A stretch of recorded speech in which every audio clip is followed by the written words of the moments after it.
Hello everyone, it's Octodraws and welcome to Lesson 3, Present Indicative and Infinitive, Active of Omega Verbs. I hope you're having a wonderful day. Also, I would like to apologize in advance if anything sounds bad because I'm a little bit under the weather, and if my voice just isn't there, I apologize. Anyways, let's get right into the lesson. Hoi gar panoi tiktusi tain Yuandrian. Labor begets manhood. I just want to quickly point out that this gar doesn't really get translated. For a little bit more of a literal translation, just look over here and you have for toils beget manhood. So here's our subject, ha panoi, which are toils, tiktusi, begets or makes, tain Yuandrian, manhood, as our accusative, indirect object. Gar is just a particle meaning for or because, so because the labors beget manhood. The present tense. This tense denotes action occurring or continuing or repeated in present time. It gives you the example of pow. It has a stem with pow and o as the ending. It translates to I stop, I am stopping, I keep stopping, and I do stop. Notice that in Greek, there aren't separate tenses for this, even though there are in English. In Greek, all of these English present tenses are encapsulated in this one present tense. Present indicative active of pow, I stop. And here it gives you all of the endings. So I stop, pow, you stop, powes, he, she, it stops, pow-a, we stop, powomen, you all stop, powete, and they stop, pausi, or pausin if there's a vowel afterwards. The present infinitive active is powain, and one example of that would be to stop. And that's your infinitive. In like manner, inflect Othello. No. Verb structure, 14. A. In the inflection of a verb, the stem is of fundamental importance. On it are built the various forms. Pow is the stem of pow-o. In the case that you forgot what inflection is, I included a definition right here. B. Tense is denoted by appropriate suffixes or prefixes. The tense suffix of the present is called the variable vowel, written omicron or epsilon, omicron, being used before mu or nu or epsilon elsewhere. What B is saying is that in the present tense, omicron, epsilon, or omicron are always going to be in the ending. So you're going to see omega that has the O sound, ace, which has the E sound, the epsilon sound, A, which has the epsilon sound, omen, which has the omicron sound, ete, which has the epsilon sound, and usi, which has the omicron sound. C. A personal ending is attached to complete the verb. In the present indicative active, the personal ending is clearly seen in the first and second persons, plural. So this personal ending is going to be different from your tense suffix. C is trying to tell you the difference between be and itself. So you can see this omicron, that's going to be indicating that it's a present. Then this men is telling you who's actually doing it. So you know that because there's the men ending, that it's going to be we, first person plural. It's the same with the second person plural. You have this epsilon, and this epsilon is telling us that it's going to be a present tense verb. It also has this te ending, which is going to be indicating that it is you all, or second person plural. 15. Verb accent. In section 8, we saw that the accent of nouns was persistent, meaning it stayed in the same place. That accent of verbs is recessive. That is, it goes back toward the beginning of the word as far as the quantity of the ultima will permit. This means that the last syllable is going to be telling you where the accent is. This means that the accent stands on the antepenult if the ultima is short, and on the penult if the ultima is long. In English, this means that Othello has the O ending, and that O is long. And we know that because omega is a long vowel. Therefore, the accent is going to be here on the second syllable, which is also the penult. And this is a short syllable because epsilon is short and there isn't another consonant right there. Therefore, since it's short, the accent can go back 2 syllables to the antepenult, and that's why it's on this one here. 16. Dative with adjectives. The dative is used with many adjectives expressing friendliness, hostility, association, fitness, and the like. So here's our dative right here. Toi strategoi. So he was, here's our adjective, hostile to the general. You also may hear this called a dative of manner. In the dative, it's really to, but in English, we'd kind of say towards. So he was hostile towards the general. Vocabulary. Agathos, good, brave, and it gives us Agatha, meaning good, the name, as the etymology. Angelos, ha, messenger. And because of this double gamma, that's why we have the A-N-G-E-L and not just the A-G-G-E-L, because this makes the ong sound. So angel. Ago, and it means to lead. In Latin, it's the same word. Ago still means to lead. Grappo, to write. And you see this with telegraph, meaning tele, far, graph, write. So you're writing something from far away. Atello, to wish or be willing. Hippos, ha, the horse. And it gives you hippopotamus again. And as we know, this is hippo, meaning horse, and potamos, meaning river. Kai, it's a conjunction meaning and, also, or even, and you will see it a lot. Kalos, beautiful, honorable, and fine. This word has a lot of hidden meanings and strange etymologies and political meanings. It is beautiful, and it's honorable, and it's fine. So I just want to point out that beautiful, honorable, and fine, these are not separate definitions, but all one definition. Kindunos, ha, danger. Litos, ha, stone. Lithograph, writing on a stone. Luo, loose, break, destroy. It's a little bit of a strange usage of loosening because we don't really use it as he looses, be more like he loosens. It's just strange because this is a very irregular word in English, but it's very not irregular in ancient Greek, so it's kind of funny. Here we have analysis. So ana, the preposition, meaning up, lysis, breaking apart, is really just you breaking things apart. Pauo, the stop, transitive, pause. And once again, since it's transitive, it's like he stops him. It takes a direct object. 18, exercises. A, what do the portions in bold tell as to the person and number of the subject? So this is just asking us who's doing it. Ag, then our bold is usi, and usi tells us that it's third person plural, meaning that it's someone like they are doing it. It's going to be multiple people. Luamen is first person plural, ekete is second person plural, ethello is first singular, and grapes is second singular. B, translate. When you're translating, make sure that you're reading the Greek out loud. It will help you understand. Ekomen, tous kalous litus. So ekomen, we have tous kalous litus, the pretty rocks. If you have any questions about what the cases are, just look over here and you can check out which cases they are because I highlighted them. And if you have any questions about why they mean a certain thing, leave it in the comments and I'll do my best to respond to it. 2. Etello toi agatoi anthropoi grapein. So etello, I want. You're going to see that etello takes an infinitive verb a lot because it's going to be introducing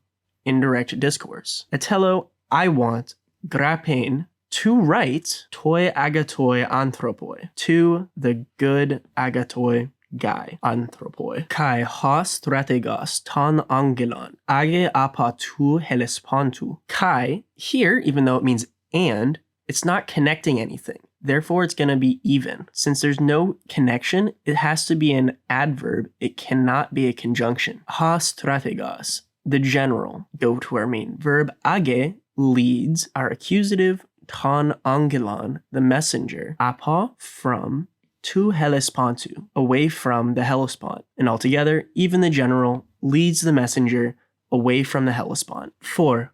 Hoi adelpoi, etelusi tous hippus pauen. The brothers, hoi adelpoi, etelusi, want, tous hippus pauen, to stop, tous hippus, the horses. Grammatically, this could either be the brothers want the horses to stop, or it could be that the brothers want to stop the horses. As of right now, Pavo's transitive, meaning it takes an object, so it's probably them wanting to stop the horses. And we haven't really gone over indirect discourse, despite this textbook giving us plenty of it. 5. Ha angelos, eke agaton hippon, the messenger has a good horse. The messenger, ha angelos, has eke, a good horse, agaton hippon. 6. Tous pilus etalamen agen ek tu kinduno. Etalamen, our verb, meaning we wish, and we only know that it's we wish because of this men ending. And that's what it was trying to tell us earlier with these exercises here. Remember, in Greek, you don't need to have a specific word saying we to have the we subject. You don't need to have a word as a subject in ancient Greek. Etalamen, we wish, agen, to lead, tous pilus, our friends, ek, out, to kindunu, from danger. 7. Hoi polemioi luusi tus ton strategon hippus. The enemies kill the horses of the generals. One thing that I kind of want to point out on this sentence is this structure here, where you have tus ton strategon hippus. What you'll notice in Greek is that the articles and the word tend to contain the possessors, or the person who is possessing the object. That's why the article is here, and then you have ton strategon, who are the person owning it, inside of tous hippus, the accusative. Know that tous and hippus are agreeing. 8. Has strategos polemios en tois angelois. So the general was hostile to the messengers. And this is our new dative that we just learned up here. Dative with adjectives. C. Complete the accents and endings. Hoi adelpoi etelusi grapen. So hoi adelpoi, meaning the brothers etelusi, wish, and then since it's wish, we know that this is going to have to be an infinitive. Grapen is how you write it. Etelamen, we want tous hippus agen, to lead the horses, ek tu potamu. So again, since we have ethelo, we should be expecting another infinitive right there, ek tu potamu. You see ek right here, and we know that this is genitive, therefore potamu is also going to have to be genitive and take this ending. 3. Hoi angeloi, polemioi esan, toi strategoi. First, we look for our verb, esan, and we know they were. Who were? Hoi angeloi. So the messengers were. What were they? They were hostile, polemioi. Now we get another dative that we learned up above, toi strategoi, to the general. And I know that it's this oi ending because it cannot be the ois ending, because the ois ending would be plural. An immortal horse. This is one of the precious bits of sculpture from the eastern pediment of the Parthenon. It's a pretty cool horse, and it's a little bit broken, as you can see right there. And in fairness, the book is pretty broken as well. 19a. Translation hints. So this isn't really an exercise, it's just giving you some hints for how you should be doing the exercises later. First, it wants you to read the entire English sentence, noting how the words are related. Second, it wants you to call to mind the Greek words with meanings like those in English. Next, consider the changes in form needed to express the relation suggested by the English. 4. Form the Greek sentence mentally and say it aloud before starting to write. 5. Write the sentence with accents and breathings. B. Write in Greek. So let's read out the sentence completely in English. 1. The brothers were small. Hoi adelpoi esan mikroi. This is nominative, plural. Therefore, you're going to have the oi ending. Were, because they were. Third person plural, mikroi, with the oi ending because it is agreeing with the delpoi. When something agrees, it means that it has the same gender, case, and number. 2. They are sending the man to the general. Pampusi, with the usi ending for they, ton anthropon, the man, toi strategoi, to the general. 3.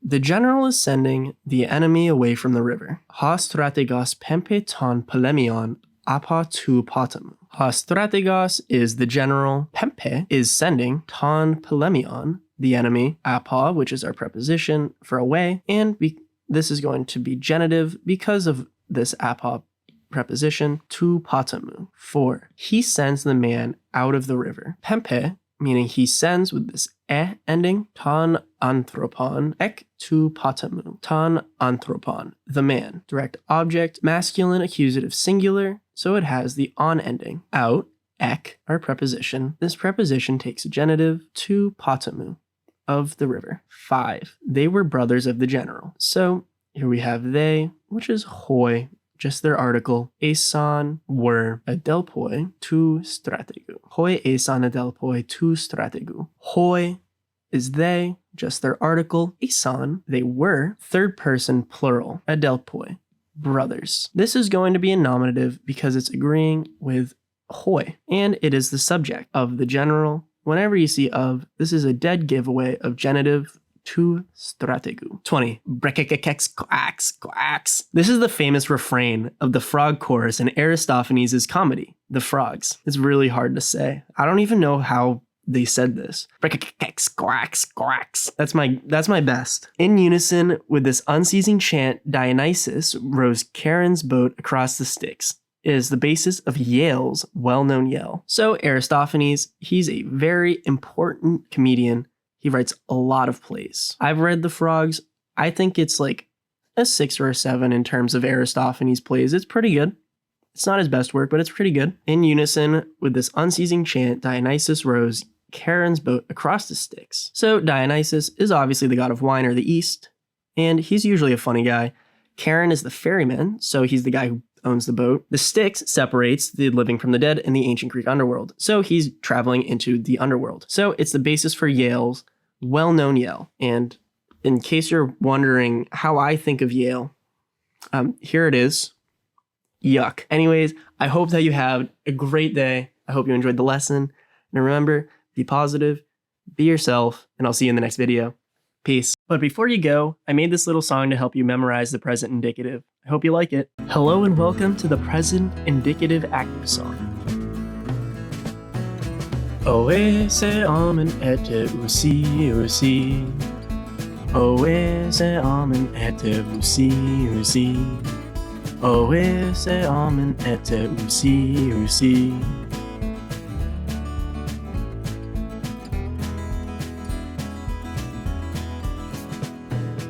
Oe se amen ete usi usi. Oe se amen ete usi usi. Oe se amen ete usi usi. Oe se amen ete usi usi.